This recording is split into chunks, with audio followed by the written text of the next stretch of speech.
Modern air wars aren't won by the fastest fighter jet or the most advanced missile. They are won by the side that sees the enemy first. A fighter jet can carry cutting-edge weapons, fly at supersonic speeds, and evade enemy radar. But if its pilots don't know where the threat is coming from, all that tech means very little. That's where AWACS come in.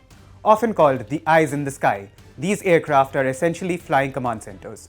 Equipped with powerful radars that can scan hundreds of kilometers in every direction, detect enemy fighters, drones, and cruise missiles long before ground radars do, and guide friendly aircraft throughout the battle. In modern warfare, they don't just watch the fight, they help shape it. And for India, these flying eyes have become more important than ever. Why? Because India faces not one, but two nuclear-armed neighbors, China and Pakistan, both of which have been rapidly expanding their airborne surveillance fleets. So for the last 2 decades, India has been quietly building something much bigger than a few radar aircraft. It's creating a layered airborne surveillance network that could transform the way the Indian Air Force fights future wars. But how did India go from having no AWACS at all to planning one of its biggest airborne surveillance expansions ever? And why is the Indian Air Force investing in not one, but multiple AWACS programs? And can these aircraft really bridge the gap with China and Pakistan?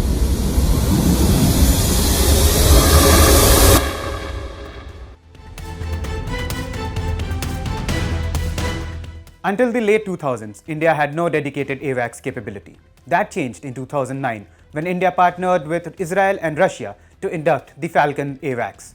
Israel supplied the sophisticated AESA radar, Russia provided the IL-76 aircraft, and together they created India's first true airborne command center. Today, India operates 3 Falcon aircraft. They aren't just radars in the sky. They can monitor airspace hundreds of kilometers away, detect fighter jets, drones, and cruise missiles, and guide friendly aircrafts. For over a decade, the Falcon became the backbone of India's airborne surveillance capability. But 3 aircrafts were never going to be enough for a country that has to simultaneously monitor 2 active fronts. Maintenance cycles, crew availability, and long missions mean not every aircraft can be airborne at all times. India realized that buying more than important systems was not the answer. It had to build its own. That's where the Netra comes in. Developed by the DRDO, Netra is India's first indigenous airborne early warning aircraft, built on the smaller Embraer EMB-145 jet. It's lighter, cheaper to operate, and designed to complement, not replace the larger Falcon. More importantly, it has already proven itself. Netra was deployed during the 2019 Balakot airstrikes and later became part of the surveillance network during Operation Sindoor in 2025. In June 2026, the program reached another milestone when it received final operational clearance, officially becoming part of a fully certified frontline system. But the Indian Air Force still faced a numbers problem. 3 Falcons and 3 Netras simply aren't enough for continuous surveillance across India's vast airspace. So the solution was twofold. First, upgrade the existing Netra into the Mk2 with a powerful gallium nitride radar and a better electronic warfare systems. And second, build something much bigger. The bigger step is the Netra Mk2. Instead of using small business jets, India is converting 6 retired Air India Airbus A321s into dedicated early warnings aircraft. The larger aircraft offers more space, more electrical power, longer endurance, and room for a much more capable indigenous mission system. Airbus Defence in Spain is carrying out structural modifications before the aircraft returns to India, where DRDO will integrate indigenous radar, electronic warfare equipment, and secure communications. But even before the first Mk2 enters service, planners are already looking ahead.